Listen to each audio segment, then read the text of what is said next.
My name is Alexandra Hayes, and I died on November 14th, 2015, at the age of 24. At least that's what the death certificate says. That's what the obituary in the Seattle Times reported. That's what my stepmother, Victoria Hayes, told everyone as she dabbed at her dry eyes with a silk handkerchief at my funeral. But I didn't die that cold November night when my car went off the cliff into Puget Sound. I survived. And I made damn sure Victoria thought I was dead, while I built an empire that would eventually crush her. But I'm getting ahead of myself. Let me start at the beginning. Back when I was naive enough to think my stepmother was just cold and distant, not actively plotting to murder me. My mother died when I was 8 years old. Breast cancer. It was brutal and fast, and it left my father, James Hayes, completely shattered. He was a successful commercial real estate developer in Seattle, and my mother had been his college sweetheart, his business partner, his everything. When she died, a part of him died too. For 3 years, it was just Dad and me. We grieved together, healed together, and slowly learned to live again. He threw himself into work, and I threw myself into school. We had dinner together every night, just the two of us, talking about our days, keeping Mom's memory alive. Then Victoria entered our lives like a beautiful poisonous snake. I was 11 when they met. She was 32. Dad was 45. She was a fundraising consultant for charity organizations, which I later learned meant she was exceptional at separating wealthy people from their money while keeping a healthy percentage for herself. She was stunning. Tall, blonde, with the kind of elegance that came from years of practice and careful cultivation. She knew exactly what to say, exactly how to act, exactly how to make my grieving father feel alive again. They married 6 months after they met. I was 12, and I wasn't asked for my opinion. At first, Victoria played the role of the caring stepmother. She'd ask about my school, compliment my outfits, suggest mother-daughter shopping trips that never quite materialized. But I saw through her. Even at 12, I could see the calculation in her eyes when she looked at me, the way her smile never reached her eyes, the way she'd touch my father's arm when discussing finances. She didn't love him. She loved his money. My father was worth about $15 million when they married. His real estate company was thriving, and he owned several valuable properties around Seattle. Victoria made sure her name was added to everything: bank accounts, property deeds, investment portfolios. Dad was so in love, so grateful to feel happy again, that he gave her whatever she wanted, including a massive life insurance policy on me. I found out about the insurance policy by accident when I was 17. I'd been looking for my passport in Dad's home office. We were planning a trip to Europe that summer, and I stumbled across a file labeled Insurance Policies. Curious, I opened it. There were several policies, one on Dad for $5 million, with Victoria as the beneficiary, one on Victoria for $2 million, with Dad as the beneficiary, and one on me for $3 million, with Victoria as the sole beneficiary. My hands shook as I read the document. It had been taken out 3 years earlier, when I was 14. The beneficiary wasn't my father, it was Victoria. When Dad came home that evening, I confronted him. "Why does Victoria have a life insurance policy on me?" I asked, sliding the document across the dinner table. Dad looked uncomfortable. "Alex, honey, it's just a precaution. Victoria thought it would be wise to have coverage for everyone in the family." "But why is she the beneficiary? Why not you?" "Well, I have my own policy on you," he admitted. This was Victoria's idea for her peace of mind. You know how she worries about finances. "She worries about finances?" I repeated incredulously. "Dad, she spends $50,000 a month on clothes and spa treatments." "Alexandra, that's enough," he said firmly. "Victoria is my wife and your stepmother. I expect you to respect her. The insurance policy is perfectly legal and perfectly normal." But it wasn't normal. Every instinct I had screamed that something was wrong. I started paying closer attention to Victoria after that. I noticed how she'd get frustrated when I came home from school, how she'd make comments about how expensive my college fund was, how she'd suggest to Dad that maybe I should take a gap year instead of going straight to university. "Alex is so young," she'd say sweetly. "Maybe she should work for a year, learn about the real world. We could use that college fund money to expand the business." Dad always defended me, but I could see Victoria's influence growing stronger. She was patient, strategic, planting seeds of doubt. When I graduated high school at 18, I'd been accepted to the University of Washington's business school. I wanted to follow in my parents' footsteps, my real mother's and my father's, and learn real estate development. Victoria tried one last time to convince Dad to hold off on paying for my education. "James, think about it," she said one night. I was listening from the hallway, hidden in shadows. $300,000 over 4 years. That's a huge expense when the market is so volatile. Maybe Alex should take out student loans like everyone else. Absolutely not, Dad said firmly. Sarah and I started saving for Alex's education the day she was born. That money is hers, and I'm not going to saddle my daughter with debt. I heard something slam, maybe Victoria's wine glass. Your precious daughter. Everything is always about Alexandra. What about us, James? What about our future? Alex is part of our future, Dad said quietly. She's a spoiled brat who takes you for granted, Victoria hissed. And that insurance policy I set up? It's the only smart financial decision anyone's made around here. My blood ran cold. I went to college, but I never forgot that conversation. I stayed vigilant, watching Victoria, waiting for her to make a move. It took 6 years.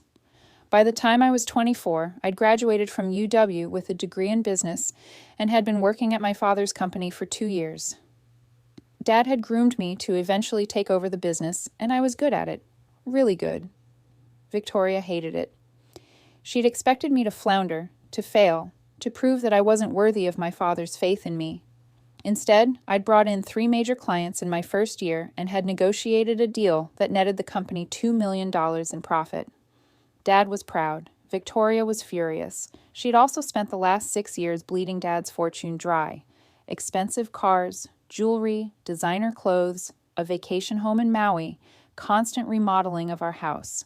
Dad's $15 million had dwindled to about $8 million in assets, and his company was carrying debt for the first time in its history. He was starting to notice, starting to ask questions about expenses, starting to suggest that maybe Victoria should cut back. That's when Victoria decided to act. It started with small things. My brakes failing on the highway. I barely managed to stop in time. A severe allergic reaction to shellfish, even though I'd ordered chicken at a restaurant Victoria had suggested. A gas leak in my apartment that the fire department ruled suspicious. I wasn't paranoid. I was being targeted, but I had no proof. Every incident could be explained away as bad luck or accident. And when I tried to tell Dad, Victoria was there, looking concerned, suggesting that maybe I was stressed, maybe I should see a therapist. Your stepmother is right, honey, Dad said gently. You've been working so hard, maybe you need a vacation. So I stopped telling them. Instead, I started documenting everything. Photos, dates, notes. I installed cameras in my apartment. I varied my routines. I became hyper-vigilant. And then came November 14th, 2015. Dad was out of town on business in Vancouver. Victoria called me that afternoon, her voice warm and friendly. A red flag immediately. Alexandra, darling, I know we haven't always seen eye to eye, but I'd really like to change that. Would you join me for dinner tonight? Just the two of us to talk? Every instinct screamed no, but I also saw an opportunity. If Victoria was planning something, I wanted to know what, and I'd be careful. Sure, I said. Where? There's a lovely restaurant in Maplewood. I'll text you the address. Meet me there at 8? Maplewood was a rural area about 40 minutes outside Seattle, isolated, lots of winding roads and cliffs. I knew, with absolute certainty, that I wasn't coming back from this dinner. I spent that afternoon preparing. I told my best friend Emma where I was going and to call the police if she didn't hear from me by midnight. I tucked a small audio recorder into my purse. I made sure my phone was fully charged with GPS tracking enabled, and I wore a dash cam in my car that recorded everything. The drive to Maplewood was uneventful.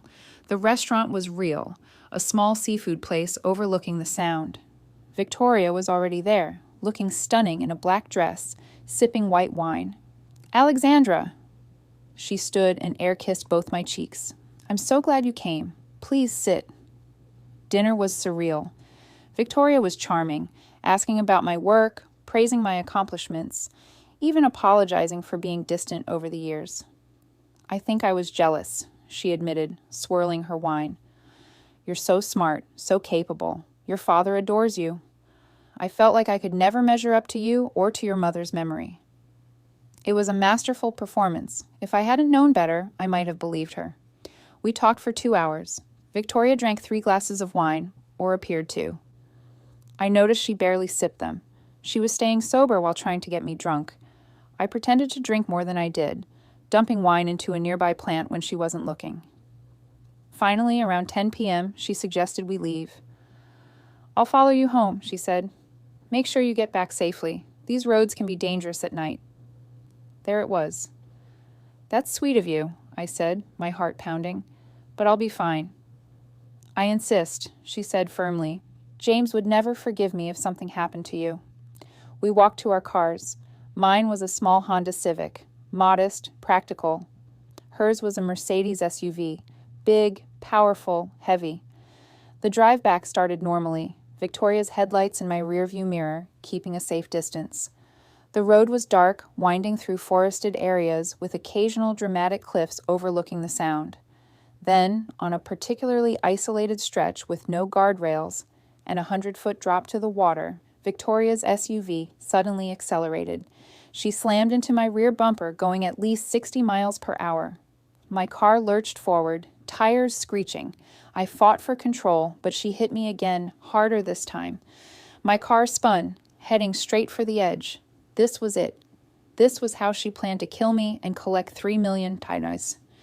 Time seemed to slow down. I had maybe 3 seconds to make a choice. I could try to save the car, probably fail and die in the crash.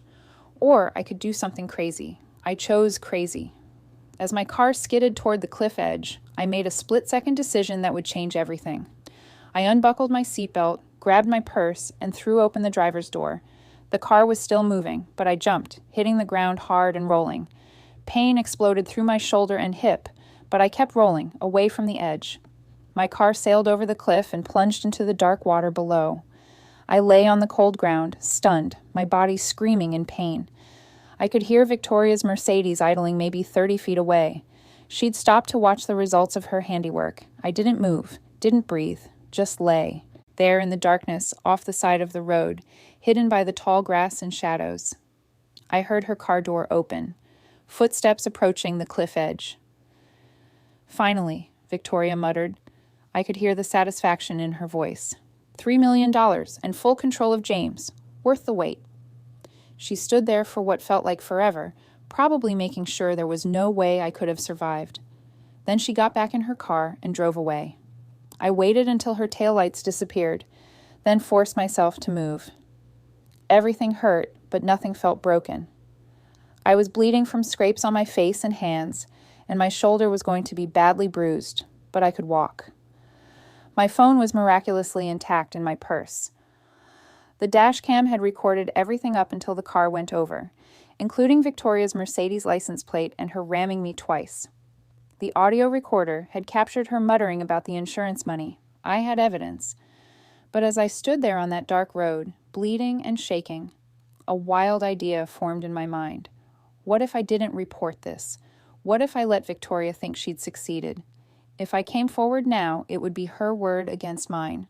She could claim she was trying to avoid hitting me, that it was an accident, that the audio was unclear. She had money for expensive lawyers. The case could drag on for years, and she might walk free. But if I was dead, she'd collect the insurance money, probably celebrate, maybe even slip up, and I could disappear, rebuild my life, and come back when I was strong enough to destroy her completely. It was insane. It was risky. It was perfect. I stumbled through the forest, away from the road, my mind racing. I needed to get somewhere safe where I could think. I needed medical attention, but not from a hospital. That would create records. I called the only person I trusted completely, Emma. "Alex, thank God. I was about to call the police." "Emma, listen carefully. I need your help, and you can't tell anyone. Not your family, not the police, not anyone. Can you do that?" "You're scaring me. What happened?" "Victoria just tried to kill me. I'm alive, but I need everyone to think I'm dead. Can you help me?" There was a long pause. "Where are you?" I told her my approximate location. "I need you to bring cash, first aid supplies, burn phone, clothes, and hair dye. And Emma, you can't use your credit cards or tell anyone where you're going."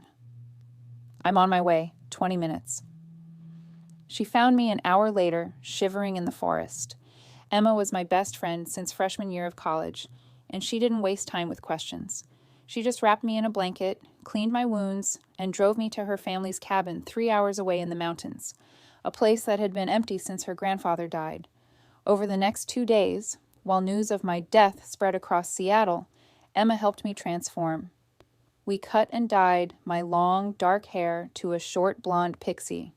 I wore colored contacts to change my eyes from brown to blue. Lost the glasses I'd worn since middle school and got contacts instead. I became someone else. "Are you sure about this?" Emma asked as we watched news coverage of my death on her laptop. There was Victoria, dressed in black, crying for the cameras. "Tragic accident," she told reporters. "Alexandra was like a daughter to me." "I'm sure," I said, watching her performance with cold fury. "She just made $3 million from trying to murder me. I'm going to make sure she regrets every penny." "What's your plan?" I smiled. "First, I disappear completely. Then I get rich. Then I come back and destroy her." "That's not much of a plan." "It's enough to start." The first year was the hardest. I couldn't contact my father. Breaking his heart was the worst part of this entire plan. I watched from afar as he mourned me, as he aged 10 years and 10 months, as he started drinking heavily. Victoria played the supportive wife while spending his money faster than ever. I wanted to run to him, to tell him I was alive, but I couldn't. Not yet. If Victoria suspected I was alive, she'd try again, and next time she might succeed. Emma became my lifeline to the real world. She reported back on everything. Dad's declining health, Victoria's spending, the insurance payout. Victoria collected $3 million tax-free within 6 months, and the slow death of my father's company as Victoria bled it dry. Meanwhile, I lived in the cabin under my new identity, Madison Pierce. Emma had a friend who specialized in, let's call it, alternative documentation. For $10,000, money I'd withdrawn from a secret bank account I'd never told anyone about, I got a new social security number, driver's license, and passport. Madison Pierce had no past, no family, no connections to Alexandra Hayes, but Madison Pierce had something Alexandra never had: absolute freedom and burning purpose. I started small. I had about $50,000 saved up from my job, plus another $30,000 from the sale of my car and apartment belongings. Emma handled it all, telling people she was helping my father clear out my things. That was my seed money. I couldn't do real estate development. Too risky, too much potential for someone to recognize my skills or approach. I needed something different. I chose cryptocurrency and tech startups. This was late 2015, early 2016. Bitcoin was around $400 per coin. Ethereum was just launching. The tech world was exploding with opportunities.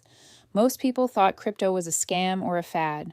I thought it was my ticket to revenge. I spent 3 months studying everything I could about blockchain technology, cryptocurrency markets, and emerging tech. Then I invested $40,000, nearly everything I had, into Bitcoin and Ethereum. People thought I was crazy. The crypto market was volatile, unpredictable, risky. But I'd survived a murder attempt and faked my own death. Risk didn't scare me anymore. I also started freelancing as a business consultant under my new identity. My experience at Dad's company had given me real skills, and I knew real estate inside and out. I just had to be careful not to work in Seattle or with anyone who might have known Alexandra Hayes. I worked 16-hour days, lived on ramen and rice, slept 4 hours a night, saved every penny I wasn't investing. By the end of 2016, my $40,000 in crypto had grown to $200,000. By mid-2017, it was worth over $1 million. By December 2017, when Bitcoin peaked, my portfolio was worth $4.2 million. I'd become richer than Victoria's insurance payout in less than 2 years. But I didn't stop there. I sold most of my crypto at the peak, something few people had the discipline or foresight to do, and diversified into traditional investments and startups. I invested in early-stage tech companies, particularly in artificial intelligence and renewable energy. I became an angel investor, using my business acumen to identify promising founders and ideas. Some investments failed, but enough succeeded that by 2019, my net worth had grown to $12 million. I still lived modestly, a small apartment in Portland, used car, simple clothes. Every dollar I didn't absolutely need went back into investments and building my empire. Emma visited when she could, bringing news from Seattle. The news was not good. Dad's company was failing. Victoria had convinced him to take out massive loans for expansion opportunities that never materialized. She'd insisted he invest in properties that lost value. His health was deteriorating. Years of heavy drinking and the grief of losing me had taken their toll. "He's not the same man, Alex," Emma told me in 2018. "I mean, Madison. Sorry, he looks 20 years older. And Victoria, she's practically running the company now, running it into the ground." "How bad is it financially?" "Bad. They might have to declare bankruptcy. The house is mortgaged to the hilt. Victoria is still spending like crazy, but now it's on credit cards and loans. It's like she's deliberately destroying everything." "That's because she was."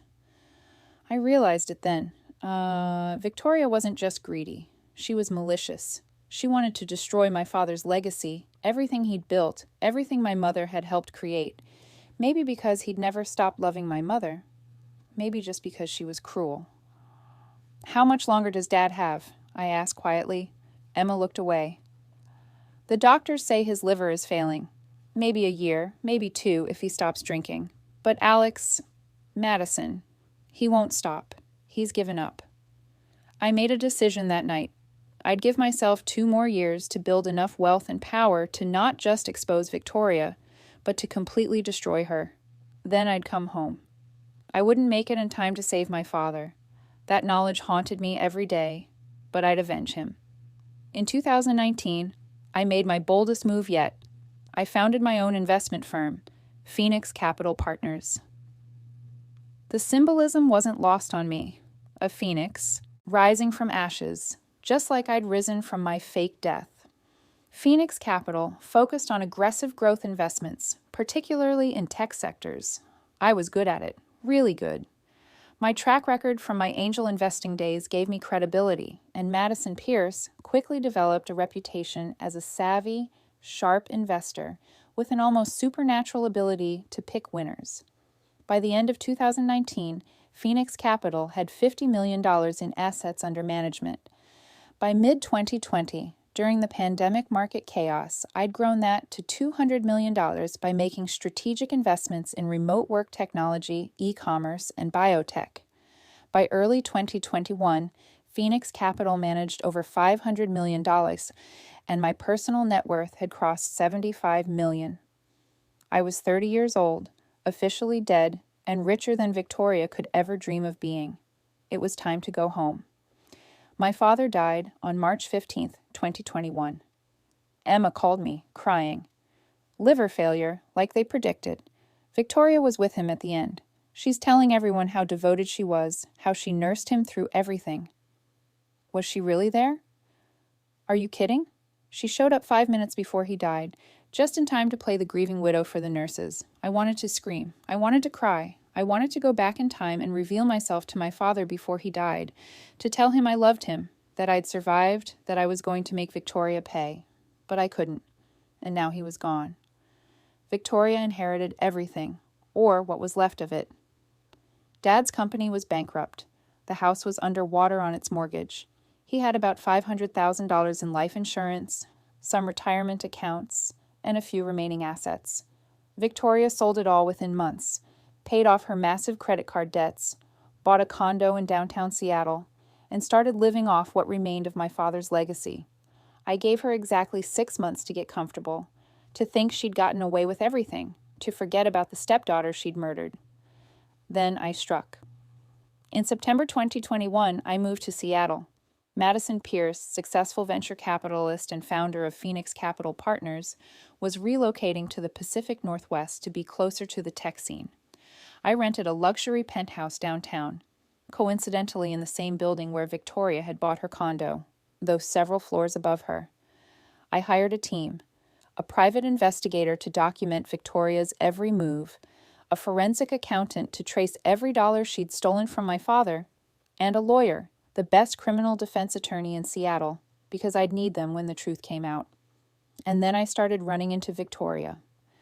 The first time was in the building's gym. She was on a treadmill, running at a leisurely pace, when I walked in wearing designer workout gear, my short blonde hair perfectly styled, my blue eyes hidden behind trendy sunglasses. "Oh, excuse me," I said, taking the treadmill next to hers. "Are all these machines free?" "Yes," she said, barely glancing at me. "You must be new in the building?" "Just moved in. I'm Madison Pierce." I extended my hand. She took it, her grip weak and brief. "Victoria Hayes, welcome to the building." Hayes. She'd kept my father's name, even though she destroyed his legacy. The audacity. "Thanks. I'm excited to be in Seattle. I run an investment firm, so I'm hoping to connect with the tech community here." Her eyes sharpened with interest. "Investment firm? How interesting." "I recently came into some money myself. Perhaps we should chat about investment opportunities." "Of course." Victoria the vulture, always looking for her next mark. "I'd love that," I said with a smile that didn't reach my eyes. "Let me give you my card."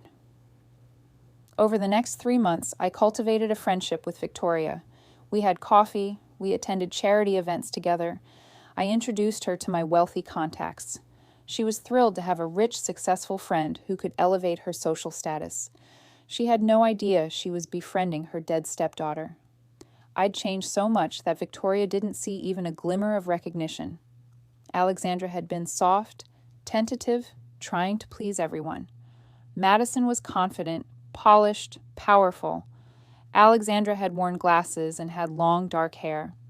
Madison had designer everything and looked like she'd stepped out of a magazine. But more than my appearance, my entire energy had changed. I'd survived murder. I'd built an empire from nothing. I'd become someone Victoria could never touch. During our friendship, I learned everything. Victoria bragged when she drank, and I made sure she drank often. I learned about her massive debts despite the insurance payouts.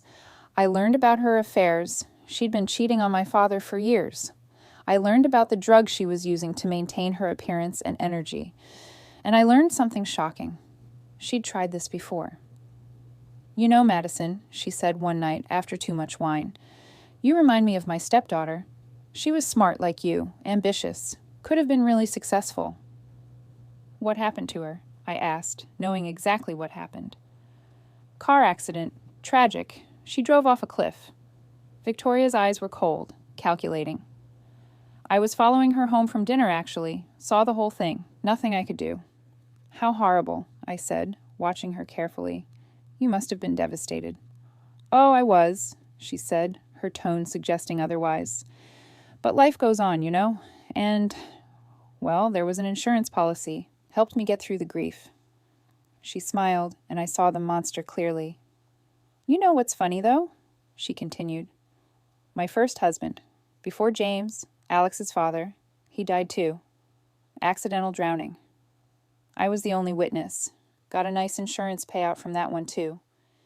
My blood ran cold. "Your first husband?" Married young, divorced, then he died. It was before I met James. Ancient history." She'd done this before. She was a serial killer who used insurance fraud to get rich, and she'd gotten away with it twice. Not anymore. I excused myself and immediately called my private investigator. "I need you to dig into Victoria Hayes' first marriage. Everything. I think we're looking at more than one murder." The investigation took 2 months, but what we found was gold. Victoria's first husband, Michael Torres, had drowned in 2003 during a boating trip. Only Victoria was with him. She'd called it in as an accident, collected $1 million in life insurance, and moved on. The case was never properly investigated. But my investigator found Michael's brother, who'd always suspected foul play. He'd kept Michael's journals, where Michael had written about Victoria's increasing obsession with money and her rage when she discovered he'd updated his will to leave most of his estate to his mother, not Victoria. 2 weeks before his death, Michael had written, "V is furious about the will, says I'm betraying her. She's been looking at life insurance policies, asking weird questions about whether the payout still comes if the will is changed. I'm starting to think I married a monster." We had motive, means, and opportunity. Combined with what Victoria had done to me, we had a pattern. It was time to end this. I planned the confrontation carefully. Everything had to be perfect, legal, and undeniable. First, I had my team compile everything into an airtight case. The evidence from my dash cam showing Victoria ramming my car, the audio recording of her talking about the insurance money, the documentation of her spending my father into bankruptcy, the evidence from Michael Torres's death, and financial records showing her pattern of fraud. Then I invited Victoria to invest in a special opportunity through Phoenix Capital. It was a trap, but she didn't know it. "Madison, darling, this is so exciting," she gushed when I pitched her the fake investment. "How much can I put in?" "Well, for this particular fund, the minimum is $500,000, I said. She hesitated. That's almost everything I have left." "High risk, high reward," I said with a shrug. "But I understand if it's too much. This opportunity is only for my most trusted friends." Her greed won, like I knew it would. No, I trust you, Madison. You've been such a good friend to me. Let me write you a check." She invested $500,000, almost all of her remaining money, into a fund that didn't exist. The check went into an escrow account that she'd get back eventually, but she didn't need to know that yet. Then came the dinner party. I invited Victoria and several other people, including my private investigator posing as a tech entrepreneur, my lawyer posing as a venture capitalist, and Emma, who Victoria had never met, posing as a marketing consultant. Also present, Detective Sarah Chen from Seattle PD, posing as my friend from college. The dinner was at my penthouse, elegant and expensive. Victoria was in her element, networking, bragging, drinking. Halfway through dinner, I stood up and tapped my glass. "I want to make a toast," I said. "But first, I have a confession to make." Victoria smiled, expecting some funny story. "My name isn't Madison Pierce," I said clearly. "My name is Alexandra Hayes. And Victoria, you tried to murder me 6 years ago." The room went silent. Victoria's face went white, then red. "What are you talking about?" "This isn't funny, Madison. I'm not joking." I pulled off my blue contacts, revealing my brown eyes. "November 14th, 2015.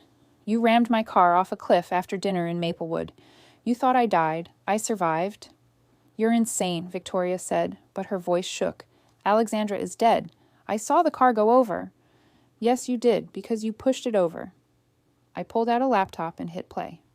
The dash cam footage filled the screen on the wall behind me. Everyone watched as Victoria's Mercedes deliberately rammed my car twice, sending it over the cliff. The license plate was clearly visible.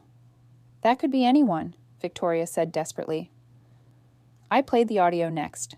Victoria's voice. "Finally, $3 million and full control of James. Worth the wait." Victoria stood up, looking for an exit. Detective Chen blocked the door. "Victoria Hayes, you're under arrest for attempted murder, insurance fraud, and conspiracy to commit murder," Chen said, pulling out handcuffs. "Wait!" Victoria shrieked. "You can't do this. Madison, please, I'm your friend." "You're not my friend," I said coldly.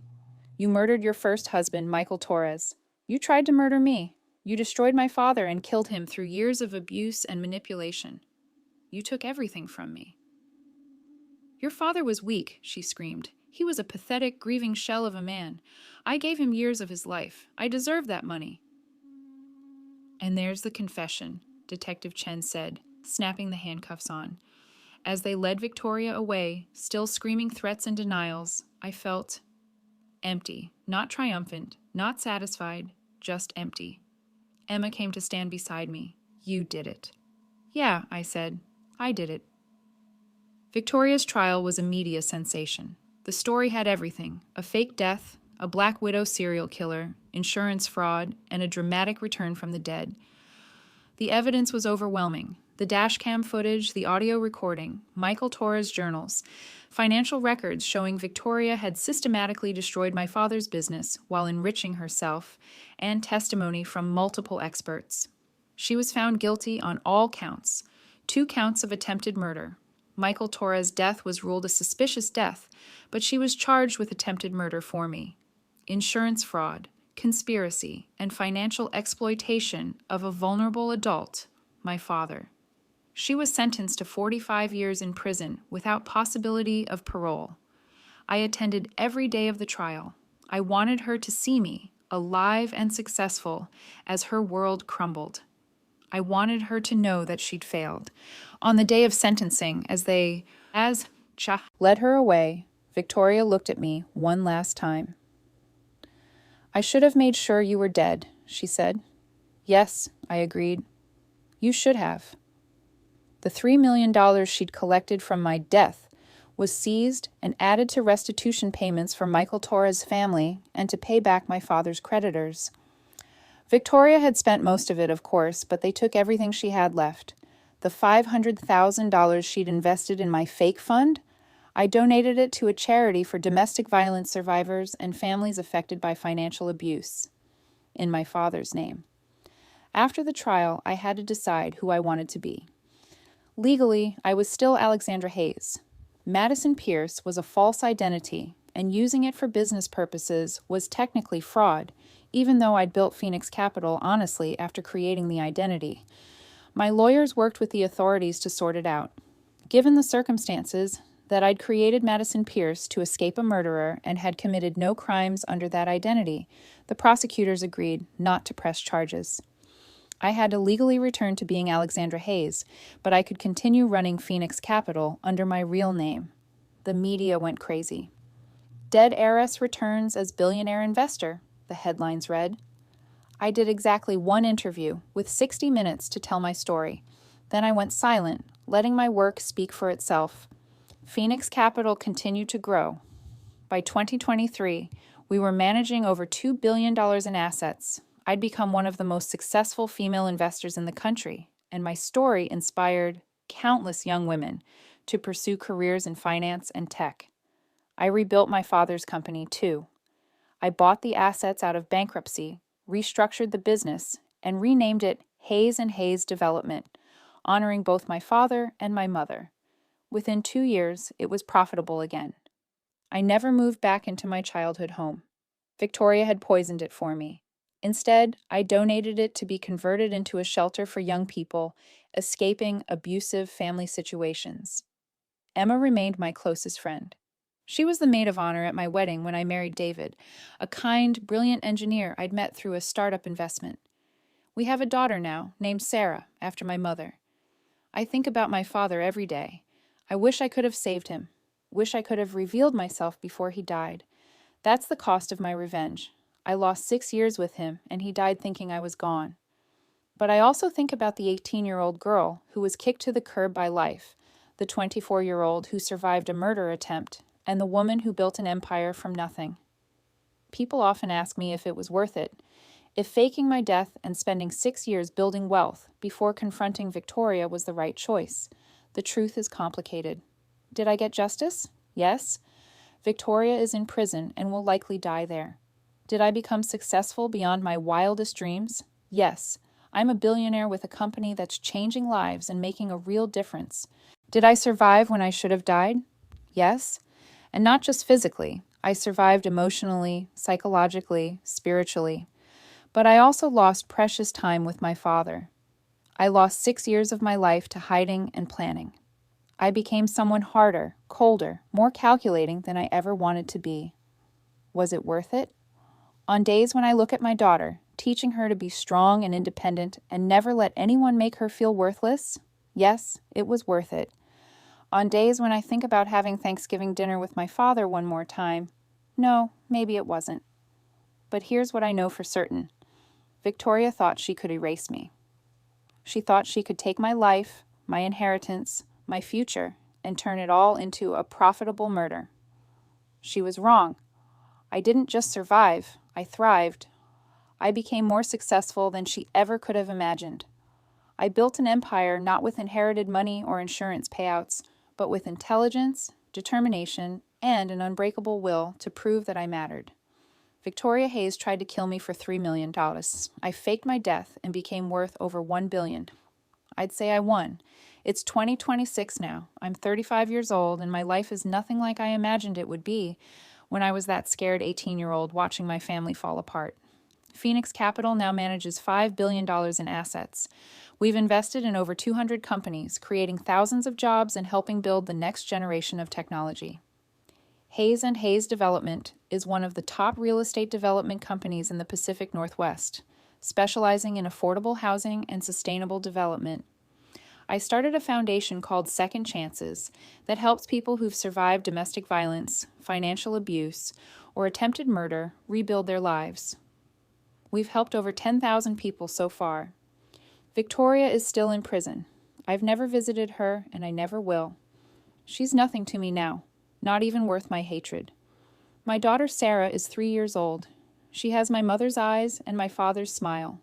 Sometimes I tell her stories about her grandparents, the real ones, not Victoria, and I hope she understands that family isn't always about blood.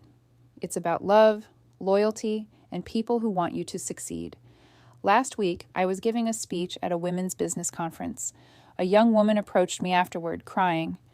"My stepmother is trying to push me out of my family business," she said. "Your story gave me hope, but I'm scared. What if I can't do what you did? What if I'm not strong enough?" I took her hands and looked her in the eye. "You're already strong enough," I told her. "You survived this long, didn't you? You're still here, still fighting. That's strength. Now you just need strategy." I gave her my card and told her to call me.